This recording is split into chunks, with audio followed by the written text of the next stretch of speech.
Hello everyone, आज मैं आपके लिए ए लाइन प्लाजो की कटिंग और स्टिचिंग वीडियो लेकर आई हूँ। आप इसमें देख सकते हैं कि मैंने इस ए लाइन प्लाजो को बहुत ही अच्छी फिनिशिंग के साथ बनाया है और इसका फुल ट्यूटोरियल भी आपको बहुत ही ज़्यादा इजी तरीके से मिलने वाला है और आप आसानी से इसको देखकर अपने आप से भी बना सकते हैं। इसे बनाने के लिए मैंने क्रेप फैब्रिक लिया है। यह फैब्रिक बहुत ही ज़्यादा सॉफ्ट है, कंफर्टेबल है पहनने में और बहुत ही सस्ते दाम में ये फैब्रिक मिल जाता है। तो आप चाहें तो किसी भी तरह के फैब्रिक में इस ए लाइन प्लाजो को बना सकते हैं। चलिए हम वीडियो को स्टार्ट करते हैं। तो इसे बनाने के लिए मैंने 4 फोल्ड में फैब्रिक को रखा हुआ है और इसके जो 4 फोल्ड हैं हमने दूसरी साइड में रखे हैं और बंद साइड अपनी साइड में ले लिया है।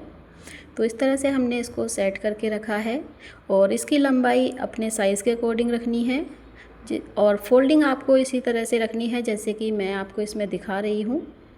और फैब्रिक आपको उतना ही लगेगा जितने की आपकी लेंथ है, तो लेंथ के अकॉर्डिंग ही इसमें फैब्रिक लगने वाला है। अगर आपकी हाइट बहुत कम है तो आप 2 मीटर में भी बना सकते हैं या फिर ज़्यादा है तो आप इसमें 2.5 मीटर भी कपड़ा ले सकते हैं। इससे ज़्यादा फैब्रिक इसमें नहीं लगेगा। मैं इस प्लाजो को 38 लॉन्ग साइज़ के हिसाब से बनाने वाली हूँ। तो 38 साइज़ में 4 इंच फैब्रिक हमने इसमें एक्स्ट्रा लिया है। आप भी अपने साइज़ के अकॉर्डिंग इसी तरह से ले लें, जितना आपका फुल साइज़ है उसमें से 4 इंच प्लस कर लें। तो मैंने यहाँ पर 38 लेंथ में 4 इंच प्लस करके 42 इंच पर कपड़ा ले लिया है और चौड़ाई इसकी जितना भी आप इसका कपड़े का अरज है वो सारा के सारा हमें इसमें रख लेना है अरज के हिसाब से। अरज आपके कपड़े का ज़्यादा भी हो सकता है, कम भी हो सकता है। मेरे कपड़े का 4 फोल्ड में अरज है 21 इंच, आप अपने हिसाब से रख सकते हैं। तो मैंने यहाँ पर 21 इंच के अकॉर्डिंग ही रख लिया है। अब सबसे पहले हम ऊपर बेल्ट की मार्किंग के लिए 2 इंच की मार्किंग हम निकाल देंगे, जिसमें से हम इलास्टिक के लिए बेल्ट को फोल्ड करेंगे। तो ये 2 इंच की मार्किंग हमें पहले कर लेनी है ऊपर। जब हम 2 इंच की मार्किंग कर लेंगे उसके बाद हमें इसी मार्किंग के ऊपर से एक सीधी लाइन खींच देनी है इस तरह से। अब हम इसकी लेंथ की मार्किंग करेंगे। तो जहाँ से हमने 2 इंच पर मार्किंग की है वहाँ से मेज़रमेंट टेप को रखेंगे और नीचे लेंथ का निशान लगाएंगे। तो लेंथ मैं यहाँ पर 38 इंच रख रही हूँ, तो हम यहाँ पर 38 इंच पर मार्क करेंगे। आपका लेंथ जितना भी है आप अपने लेंथ के अनुसार रख सकते हैं। तो 38 इंच पर मार्क करने के बाद हमें इस लाइन को भी बिल्कुल सीधा ड्रॉ कर देना है इस तरह से। अब जब हमें लेंथ की मार्किंग कर लेंगे उसके बाद हमें यहाँ पर 5 इंच अपनी साइड से मार्क करेंगे और नीचे तक 5 इंच पर मार्किंग कर लेंगे। ध्यान रहे कि ये मार्किंग हम फोल्डेड साइड से ही रखेंगे। तो 5 इंच की मार्किंग हमें नीचे तक कर लेनी है। उसके बाद हमें इस मार्किंग को बिल्कुल सीधा ड्रॉ कर देना है हल्के हल्के हाथों से, ज़्यादा डार्क ड्राइंग नहीं करनी है यहाँ पर। उसके बाद हमें इस फैब्रिक को अंदर की तरफ फोल्ड कर देना है। फैब्रिक को फोल्ड करने के बाद अब हम यहाँ पर हिप का मार्क करेंगे। तो हिप की मार्किंग के लिए हमें हिप को 4 से डिवाइड कर लेना है और उसमें लगभग 3 इंच प्लस कर देना है लूजिंग का। और 3 इंच लूजिंग इसमें कंपलसरी है क्योंकि हमारे जो पार्ट हैं आगे और पीछे के दोनों ही पार्ट सेम ही कट होंगे, तो इसलिए हमें कम से कम 3 इंच की लूजिंग इसमें ऐड करनी है। तो हमने जब 42 हिप साइज़ को 4 से फोल्ड करके हमने 3 इंच लूजिंग देकर इसको मार्क कर लिया है। ऐसे ही हमें क्रोच लाइन को भी मार्क करना है। तो क्रोच लाइन के लिए भी हमें हिप डिवाइड बाई 4 करना है और उसमें 2 से 2.5 इंच लूजिंग प्लस कर देंगे।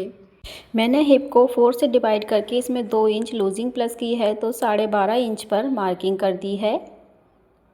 तो इस तरह से मार्किंग करने के बाद हमें इस लाइन को इस तरह से क्रिएट कर लेना है, यानी कि बॉक्स बना लेना है इसका। और क्रॉस लाइन के आगे हमारा स्पेस जो रहेगा 2 से 2.5 इंच का रहेगा। उसके बाद हमें यहाँ पर क्रोच को इस तरह से गोलाई में कर्व देते हुए क्रोच बना लेना है और सेंटर में से हमें बिल्कुल स्ट्रेट में इस तरह से मार्क करना है। और अब हमारा जो फैब्रिक है वो हम बाहर की तरफ निकालेंगे। जो फैब्रिक हमने 5 इंच का अंदर फोल्ड किया था इसे बाहर निकालेंगे। अब यहाँ पर हम ए लाइन शेप देंगे। तो ए लाइन शेप देने के लिए हमने यहाँ पर जो 5 इंच का मार्क किया था यहाँ से हम मेज़रमेंट टेप को रखेंगे और नीचे तिरछे में मिला देंगे। हमें बिल्कुल इस तरह से ट्रायंगल शेप में मिला देना है।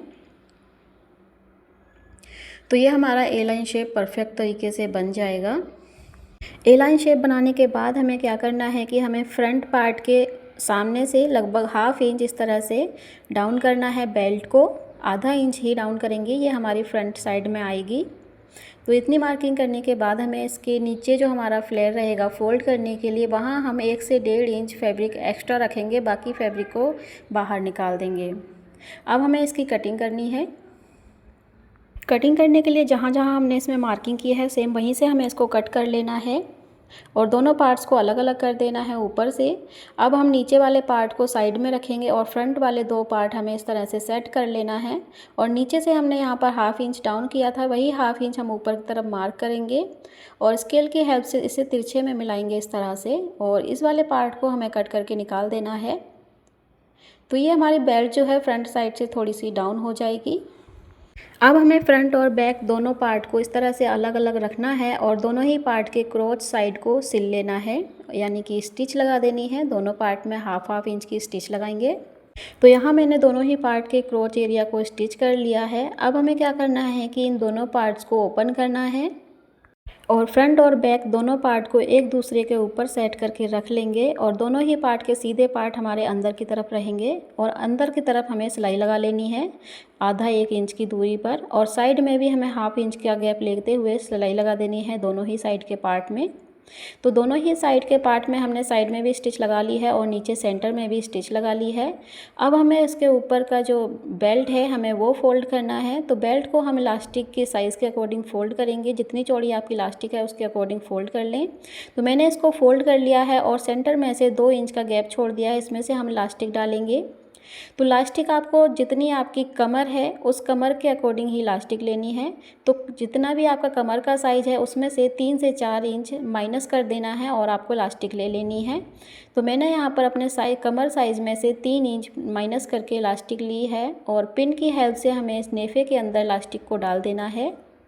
जब हम इसके अंदर से इलास्टिक को डाल देंगे उसके बाद हम इलास्टिक को इस तरह से बाहर निकालेंगे और आधा इंच की दूरी पर इलास्टिक को स्टिच कर देना है।